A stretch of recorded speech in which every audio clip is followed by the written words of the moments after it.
Për më shumë se një shekull, tregtia globale midis Azisë dhe Evropës ka ndjekur pothuajse të njëjtën rrugë, duke kaluar përmes kanaleve dhe korridoreve tradicionale. Sot, Iraku po përpiqet të ndryshojë këtë realitet me një projekt ambicioz që synon ta vendosë vendin në qendër të hartës së tregtisë botërore.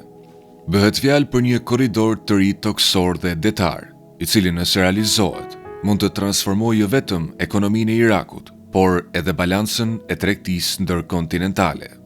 Iraku ka shpallur plane të guximshme për ndërtimin e asaj që shumë e quajnë një rrugë e re e Mëndafshit. Ky projekt parashikon krijimin e një rrjeti modern autostradash dhe hekurudhash që të shtrihet nga gjiri persik përmes territorit irakian në Turqi dhe më tej drejt Evropës. Në zemër të këtij vizioni qëndron ndërtimi i një prej porteve më të mëdha në rajon, porti i madh i Al-Fao, i cili pritet të shërbejë si pika hyrëse e mallrave nga Azia drejt Evropës. Kosto e përgjithshme e projektit vlerësohet rreth $17 miliardë dhe përfshin jo vetëm portin, por edhe infrastrukturën toksore, që do ta lidhë atë me rrjetet europiane të transportit. Kryeministri i Irakut dhe presidenti i Turqisë kanë theksuar vazhdimisht se ky investim është strategjik dhe se përfitimet afatgjata e justifikojnë plotësisht koston. Sipas tyre, ky korridor mund ta shndërrojë Irakun nga një vend tranziti i nënshfrytëzuar në një nyj kyçe të tregtisë globale. Sfida për Irakun është e madhe, sepse konkurrimi me rrugët tradicionale të tregtisë është një hap jashtëzakonisht i guximshëm. Për dekada me radhë, kontrolli i rrugëve kryesore tregtare ka qenë një burim fuqie ekonomike dhe politike për shtetet që i zotrojnë ato.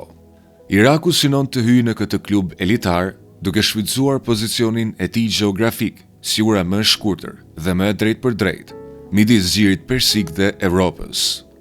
Aktualisht, infrastruktura e brendshme e Irakut nuk e mbështet këtë ambicie. Rrugët ekzistuese janë të vjetra, të kufizuara dhe të papërshtatshme për trafik të madh ndërkombëtar. Po ashtu, rrjeti hekurudhor është i ngadalë dhe jo efikas, duke bërë transportin e mallrave dhe pasagjerëve një proces të lodhshëm dhe të kushtueshëm. Pikërisht këtu hyn në lojë projekti i ri, i cili synon të ndërtojë autostrada moderne me disa kursi dhe linja hekurudhore të shpejta që do të ecin paralelisht me to. Një nga aspektet më premtuese të këtij korridori është ndikimi që mund të ketë në jetën e qytetarëve irakian. Për shkak të vështirësive ekonomike dhe historisë së konflikteve, shumë irakian nuk kanë pasur kurrë mundësi të udhëtojnë jashtë vendit. Transporti i shpejtë dhe modern do të lidhë qytetet kryesore të Irakut në mënyrë të paprecedent, duke hapur mundësi të reja për punësim, tregti dhe zhvillim social. Sigurisht, projekti përballet edhe me pengesa serioze. Korrupsioni, sfidat administrative dhe konkurenca nga projekte të ngjashme në rajon janë rreziqe reale. Megjithatë, nëse Iraku arrin t'i kapërcejë këto probleme, përfitimet mund të jenë të jashtëzakonshme.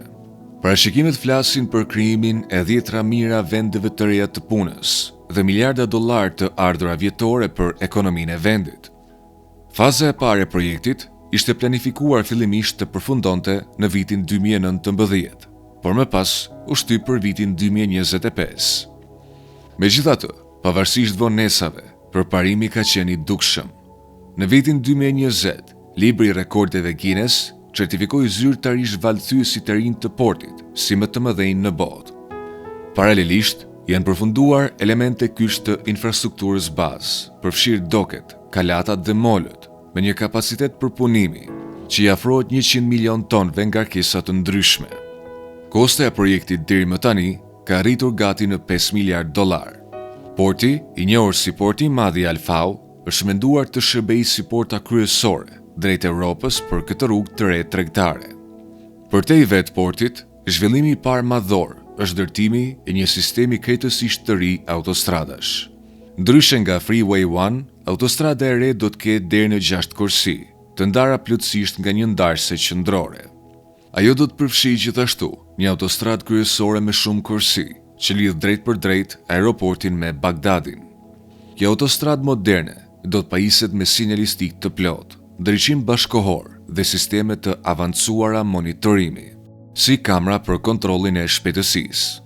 Ajo do të mbështetet edhe nga infrastrukturë ndihmëse shumë e zhvilluar, përfshirë stacione shërbimi, zona pushimi, hotele dhe restorante, duke bërë udhëtimin në distanca të gjata shumë të lehtë dhe efikas.